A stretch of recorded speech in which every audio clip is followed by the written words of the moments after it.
સહકાર જ તો લાવે છે પરિવારમાં સુખાકારી.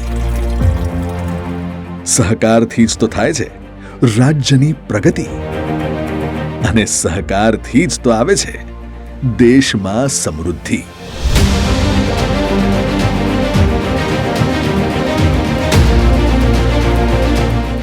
માનનીય વડાપ્રધાન શ્રી નરેન્દ્રભાઈ મોદીના સહકારથી સમૃદ્ધિના આ મહામંત્રને આત્મસાત કર્યો છે જામનગર ડિસ્ટ્રિક્ટ કોઓપરેટિવ બેન્કિંગ.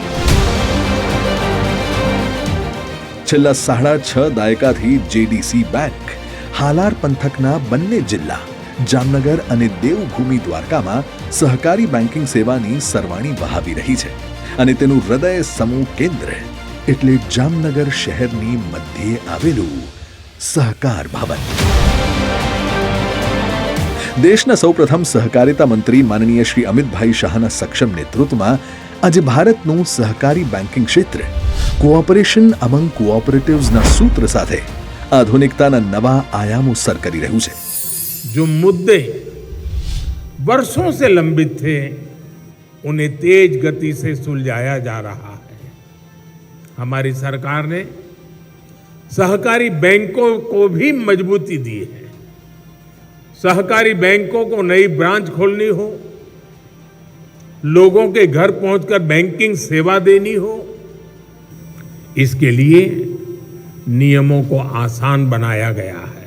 मैं मानता हूं कि हम सब ने मिलकर एक काम करना चाहिए कि 2 लाख से ज़्यादा आबादी वाले हर टाउन के अंदर 5 साल में एक अर्बन कोऑपरेटिव बैंक बनाने का लक्ष्य हमने रखा है.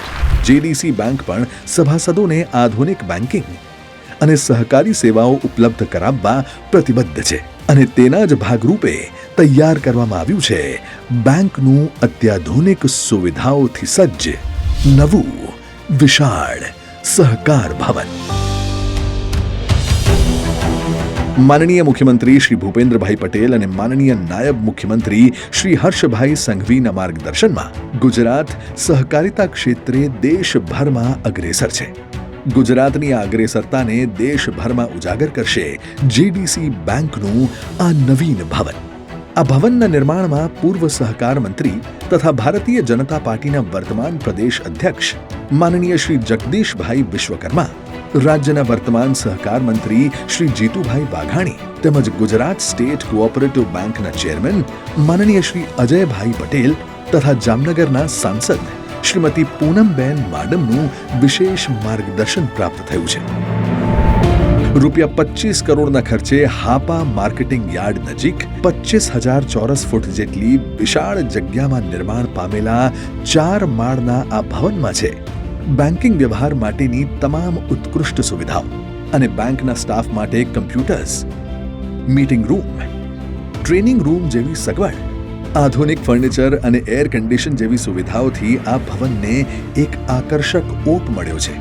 જિલ્લાના દૂર સુદૂરના ગામડાઓમાંથી આવતા બેંકના સભાસદો અને ખેડૂતો માટે અહીં છે ડોર્મેટરી હોલની સુવિધા, તેમજ ઉચ્ચ અધિકારીઓ અને અગ્રણીઓ માટે છે એક્ઝિક્યુટિવ રૂમ અને સ્પેશિયલ રૂમની વ્યવસ્થા.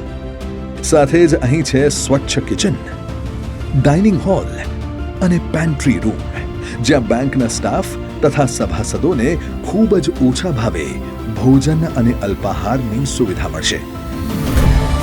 જામનગર ડિસ્ટ્રિક્ટ કોઓપરેટિવ બેંકના ચેરમેન શ્રી જીતુભાઈ લાલે સૌ ડાયરેક્ટર્સના સંકલનથી બેંકની કામગીરીમાં અનેક ક્રાંતિકારી પરિવર્તનો લાવીને બેંકના વિકાસમાં નોંધપાત્ર સફળતા મેળવી છે.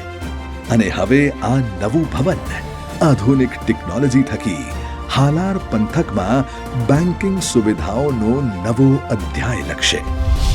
માનનીય કેન્દ્રીય ગૃહ અને સહકારિતા મંત્રી શ્રી અમિતભાઈ શાહના વરદ હસ્તે જેડીસી બેંકના આ નવા સહકાર ભવનનું લોકાર્પણ થઈ રહ્યું છે. ત્યારે આવો આપણે સૌ સાથે મળીને બેંકની સેવા યાત્રાના આ મહત્વના સીમા ચિહ્નને વધાવીએ. સહકારના માધ્યમથી વિકસિત ગુજરાત, વિકસિત ભારતનું નિર્માણ કરીએ. જય સહકાર, જય જય ગરવી ગુજરાત.